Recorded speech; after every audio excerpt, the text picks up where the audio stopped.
Hello everyone, welcome to another Daily Gym.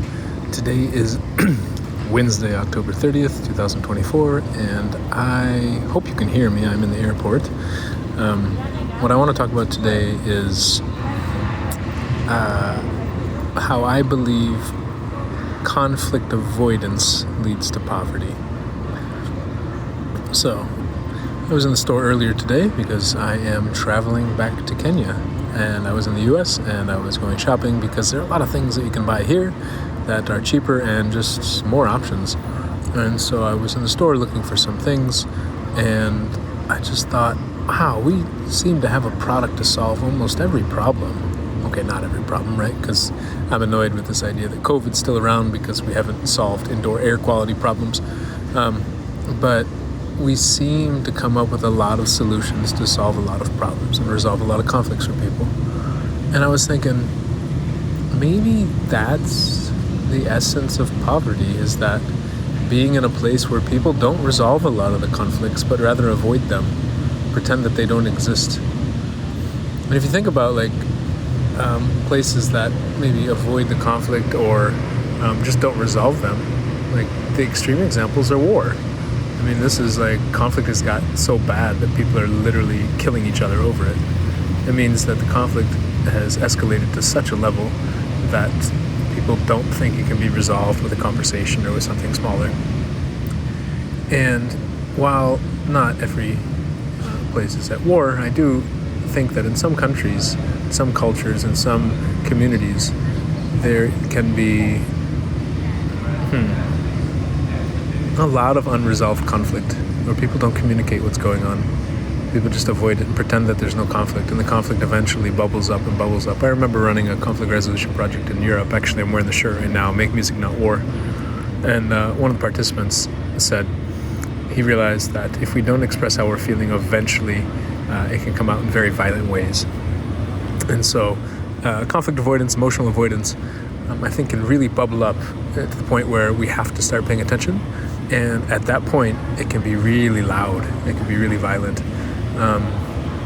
And so, I'm working on a team with Americans the other day for this Keyboards for Kamala, and it amazes me how punctual people are and how people seem to resolve conflicts really well, compared to some of maybe other teams I've worked on in other countries. It's like, if the meeting starts at 10:45, it starts at 10:45, it ends at 11:15, it ends at 11:15. And we've covered everything we needed to cover, and it's done. Like, wow, my goodness. So that means I can go on to my next meeting, and I don't have a conflict from the previous one that is delaying my second one, causing another conflict, and then pretending like there's no conflict, and then it escalates and perpetuates. So, I wonder if really resolving conflict, paying attention to conflict and resolving it, is what brings communities or countries or whatnot to a wealthier level. And not just wealth in terms of monetary wealth, but wealth and health and infrastructure and so many things. I was even thinking, a lot of people will attack me, I would say, for saying that I want to ask people for money, saying that, oh, you can't ask people to give you money, that's morally wrong, etc., etc. And I was thinking, it's like, if someone has a problem that they need to solve, should I come up to them and say, I'm only going to solve your problem if you solved one of my problems? Seems kind of weird, because what it says there is that I don't actually see their problem as my problem. Their problem is separate from me. It doesn't actually matter to me. So whether they resolve it or not, I don't really care. But I think when we get much better at resolving conflict, we start to see a lot of other people's problems as our own problems as well. Now some might say, oh, that's codependent, or some other term that I often think is bullshit.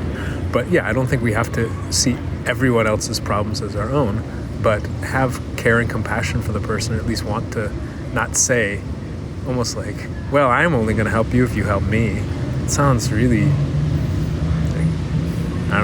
sounds really unloving, and it just makes it really hard to resolve conflict, because if to resolve my conflict, I have to help you with your conflict, that takes energy and resources away from me solving my conflict. Why would I have to help you with your conflict in the moment?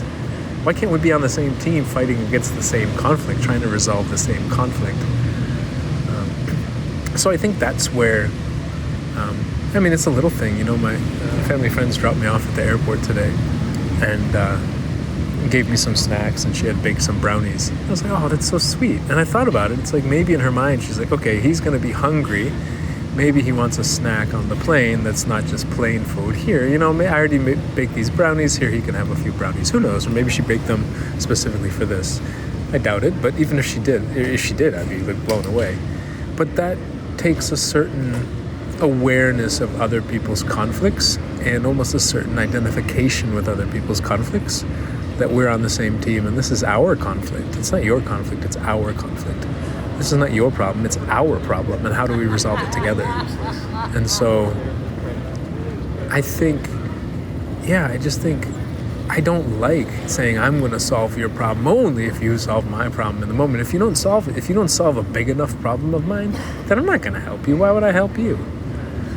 And I think that's my reticence, that's my kind of disgust in some ways about the exchange model or the transactional model of doing business.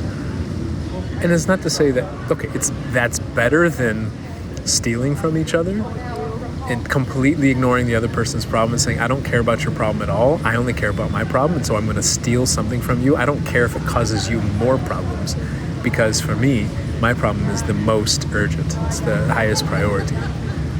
So I'd say the transactional equal exchange model is better than that, because at least it's aware that, okay, the other person has a problem and I want to help their problem, but only if they help me with my problem. There still is. So at least in that, there's awareness of two problems or two conflicts going on, whereas in the first one, it's only awareness of one's own conflict. But I think the third option is to be aware of the conflict and recognize that the problem is shared. Like, this is not your problem and your problem alone to solve. I'm here to help you solve it. And when I have a problem and when I have a conflict, I'm not alone in solving it. And a conflict doesn't have to be, I'm always in a bad situation. A conflict can be a dream. Maybe I'm working a normal job because, that's how everyone's supposed to do it, but I have a dream to do something else. And that's a conflict. It's a problem because I really want to do this dream, but I don't have the resources or the time or the connections or the money or the whatever to do the dream. If people see it as my problem and my conflict and not related to theirs, then maybe, they're going to be like, well, why would I help you with your problem? Well, if you see it as my problem alone, then maybe you won't help me. But if you care about me a lot, or you think that what I'm working on can really help you too, it's a problem that you're trying to resolve, or you think society is trying to resolve, then we're on the same team.